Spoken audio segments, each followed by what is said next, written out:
എല്ലാവർക്കും നമസ്കാരം. ഇന്ന് രാജ്യത്തെ എല്ലാ സംസ്ഥാനങ്ങളിലും മഹിളാ കോൺഗ്രസ് ദേശീയ പ്രസിഡന്റ് അൽക്ക ലാംബാജിയുടെ നിർദ്ദേശപ്രകാരം എല്ലാ സംസ്ഥാന പ്രസിഡന്റുമാരും ഒരു പ്രത്യേക പത്രസമ്മേളനം വിളിച്ചു ചേർത്തിരിക്കുകയാണ്. അതിന്റെ ഭാഗമായിട്ട് തന്നെയാണ് ഞാനും ഈ പത്രസമ്മേളനം നടത്തുന്നത്. ജനലക്ഷങ്ങളുടെ മധ്യത്തിൽ അവരുടെ വിവിധങ്ങളായ ജീവൽ പ്രശ്നങ്ങൾ നേരിട്ട് ഇടപെട്ടുകൊണ്ട് ശ്രീ രാഹുൽ ഗാന്ധി നയിക്കുന്ന ഭാരത് ജോഡോ ന്യായ് യാത്ര പുരോഗമിക്കുകയാണ്. ഈ വേളയിൽ സാമൂഹിക, സാമ്പത്തിക, വിദ്യാഭ്യാസ, ആരോഗ്യ മേഖലകളിലെ സ്ത്രീകളുടെ സർവതോന്മുഖമായ ഉന്നമനത്തിനായി വിവിധ കോണുകളിൽ നിന്നും ലഭിച്ച നിർദ്ദേശങ്ങൾ ക്രോഡീകരിച്ച് ന്യാരി ന്യായ് എന്ന രൂപത്തിൽ ആവശ്യങ്ങൾ മഹിളാ കോൺഗ്രസ് മുന്നോട്ട് വെക്കുകയാണ്.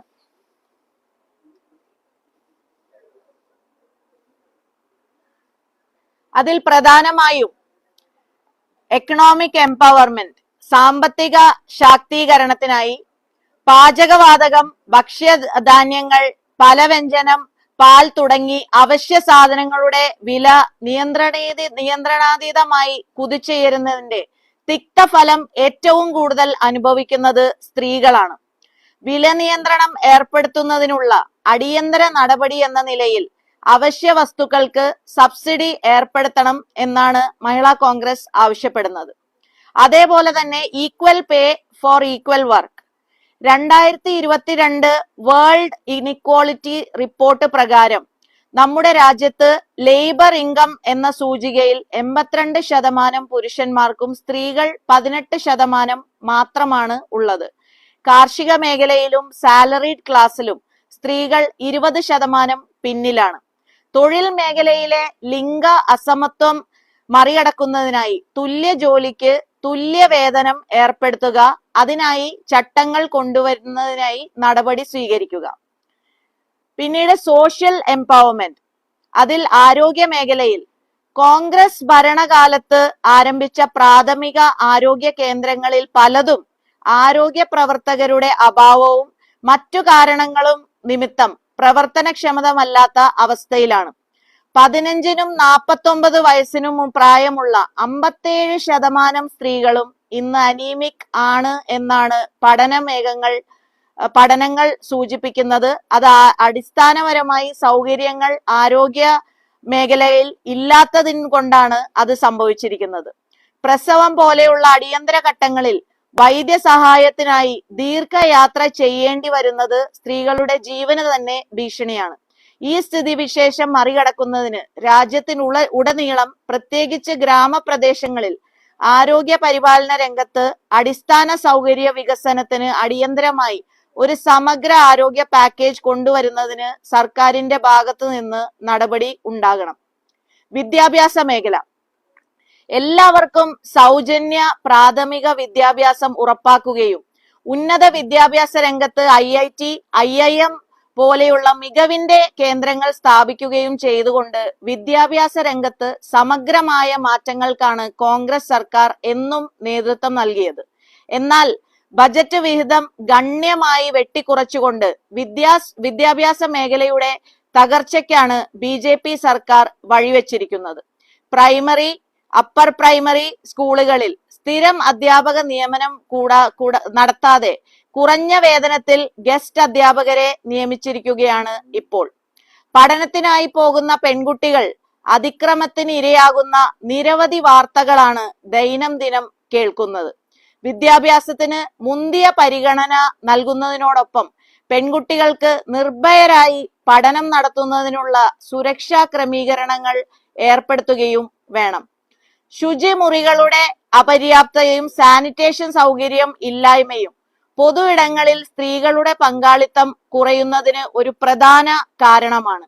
നഗര ഗ്രാമ ഭേദമില്ലാതെ ഓരോ 5 കിലോമീറ്റർ ദൂരപരിധിയിലും സ്ത്രീകൾക്കായി പൊതു ടോയ്ലറ്റുകൾ സ്ഥാപിക്കണം.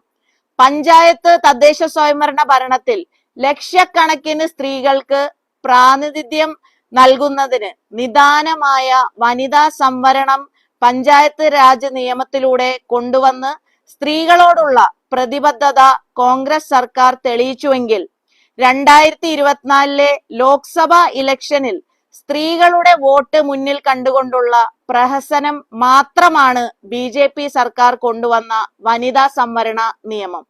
വനിതാ സംവരണ നിയമം നടപ്പാക്കുന്നത് അനിശ്ചിതമായി നീട്ടിവെക്കാതെ ഈ വരുന്ന ലോക്സഭാ ഇലക്ഷനിൽ പ്രസ്തുത നിയമത്തിന്റെ പ്രയോജനം പൂർണ്ണമായ അർത്ഥത്തിലും വ്യാപ്തിയിലും സ്ത്രീകൾക്ക് ലഭ്യമാക്കത്തക്ക വിധം നിയമം അടിയന്തരമായി നടപ്പാക്കുന്നതിന് നടപടി സ്വീകരിക്കണം.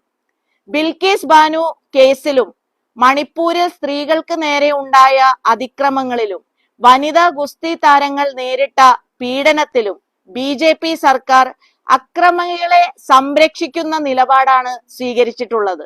അത് BJP സർക്കാരിൽ നിന്നും സ്ത്രീകൾക്ക് നീതി ലഭിക്കില്ല എന്നതിന്റെ പ്രത്യക്ഷ ഉദാഹരണങ്ങളാണ്. സ്ത്രീകൾക്ക് നേരെയുള്ള തുടർച്ചയായ നീതി നിഷേധങ്ങൾക്കെതിരെ ശക്തമായ നിലപാട് സ്വീകരിക്കണമെന്ന ആവശ്യമാണ് കേന്ദ്ര സർക്കാരിന്റെയും BJPയിലെ വനിതാ നേതാക്കളുടെയും മുന്നിൽ ഞങ്ങൾ വെക്കുന്നത്. പൊതുവിടങ്ങളിലും സൈബർ ഇടങ്ങളിലും സ്ത്രീകൾക്ക് നേരെയുള്ള അധിക്ഷേപങ്ങൾക്കും ട്രോൾസ് ആക്രമണങ്ങൾക്കുമെതിരെ ശക്തമായ നടപടി സ്വീകരിക്കണം.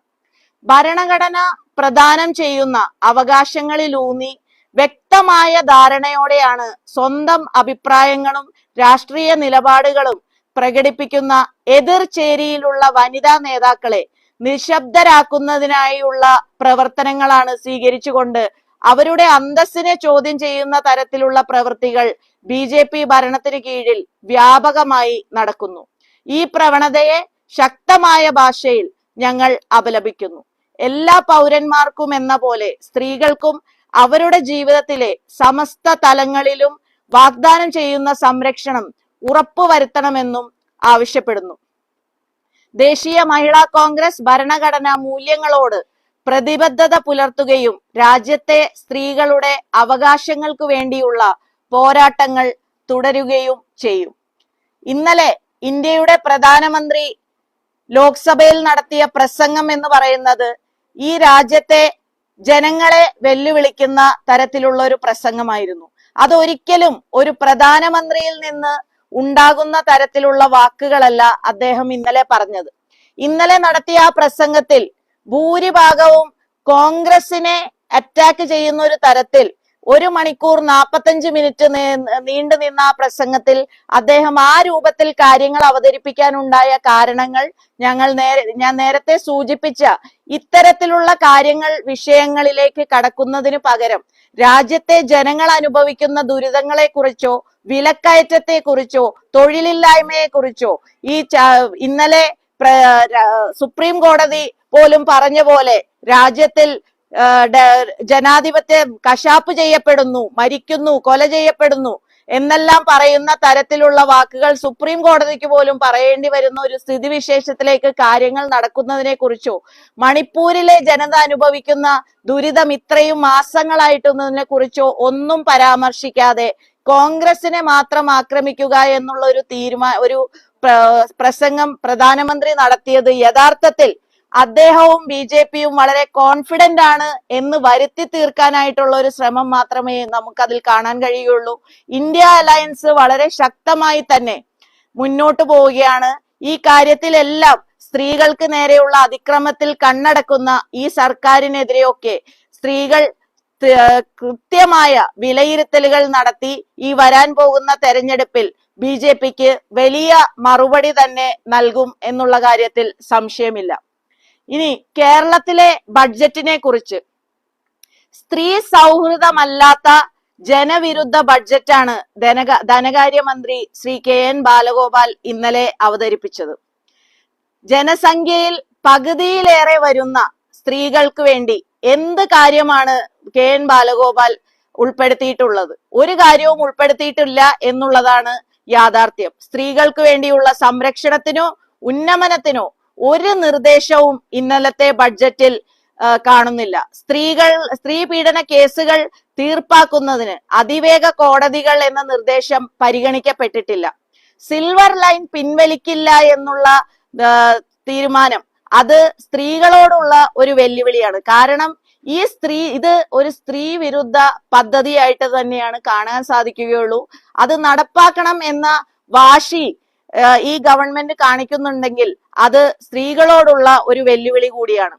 ക്ഷേമ പെൻഷൻ കൃത്യമായി നൽകും എന്ന് അവകാശപ്പെടുന്നതല്ലാതെ അതേത് വിധേന നൽകും അല്ലെങ്കിൽ അതിനൊരു പ്രത്യേക മാർഗരൂപമോ ഒന്നും പറയുന്നില്ല. അതിന് പ്രത്യേക പദ്ധതികളും ഇന്നലത്തെ ബഡ്ജറ്റിൽ പറയുന്നില്ല. വയോജനങ്ങളായ സ്ത്രീകൾക്കെങ്കിലും പെൻഷൻ അതിന് സർക്കാർ അത് ഉയർത്തേണ്ടതായിരുന്നു എന്നുള്ളതാണ് മഹിളാ കോൺഗ്രസിന്റെ അഭിപ്രായം. പക്ഷെ ഈ സർക്കാർ കൊടുക്കുന്ന പെൻഷൻ പോലും നേരെ കൊടുക്കാൻ കഴിയുന്നില്ല എന്നുള്ളതും ഒരു യാഥാർത്ഥ്യമാണ്. സർക്കാർ ഇനിയും ധൂർത്ത് തുടരുമെന്നതിന്റെ പ്രഖ്യാപനമാണ് കേരളീയത്തിന് പണം നീക്കി വെച്ചിട്ടുള്ളത്. നവകേരളത്തിൽ ലഭിച്ച പരാതികൾ പരിഹരിക്കുന്നതിന് പകരം പദ്ധതികൾ നടപ്പിലാക്കുന്നതിന് 1000 കോടി വരെ എന്ന നിർദ്ദേശം പ്രായോഗികമല്ല. സർക്കാരിന്റെയും ധനമന്ത്രിയുടെയും ദയനീയതയാണ് വിളിച്ചു പറയുന്നതായിരുന്നു ഇന്നലത്തെ ബഡ്ജറ്റ്. സൂര്യോദയമല്ല, ഇരുണ്ട നാളുകളാണ് കേരളത്തിന് ഈ ബഡ്ജറ്റ് വഴി KN ബാലഗോപാലും ഈ ഗവൺമെന്റും സമ്മാനിക്കുന്നത് എന്നാണ് മഹിളാ കോൺഗ്രസിന് പറയാനുള്ളത്. സ്ത്രീകൾക്ക് അത്യാവശ്യം വേണ്ട എല്ലാ കാര്യങ്ങളും അതെല്ലാം മാറ്റിവെച്ചുകൊണ്ടായിരിക്കുമല്ലോ പരിഗണന. നമ്മൾ പ്രയോറിറ്റി എന്തിനാണ് കൊടുക്കേണ്ടത്?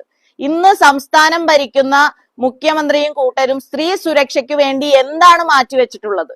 അതൊന്നും ചെയ്യാതെ സിൽവർ ലൈൻ പോലെയുള്ള എൻവയൺമെന്റൽ ഇമ്പാക്ട് എന്ന ഏറ്റവും പ്രശ്നം അവിടെ നിൽക്കുന്നു. അത് ഫിനാൻഷ്യൽ സ്റ്റെബിലിറ്റി നമ്മുടെ തകർക്കുമെന്നുള്ളതെല്ലാം നിൽക്കുമ്പോൾ അങ്ങനെയുള്ള ഒരു പദ്ധതിക്ക് പോകുന്നത് 50% കൂടുതൽ സ്ത്രീകൾ ഉള്ള ഒരു സംസ്ഥാനത്ത് അത് സ്ത്രീ വിരുദ്ധമായിട്ട് തന്നെ നമുക്ക് കാണാൻ സാധിക്കുകയുള്ളൂ.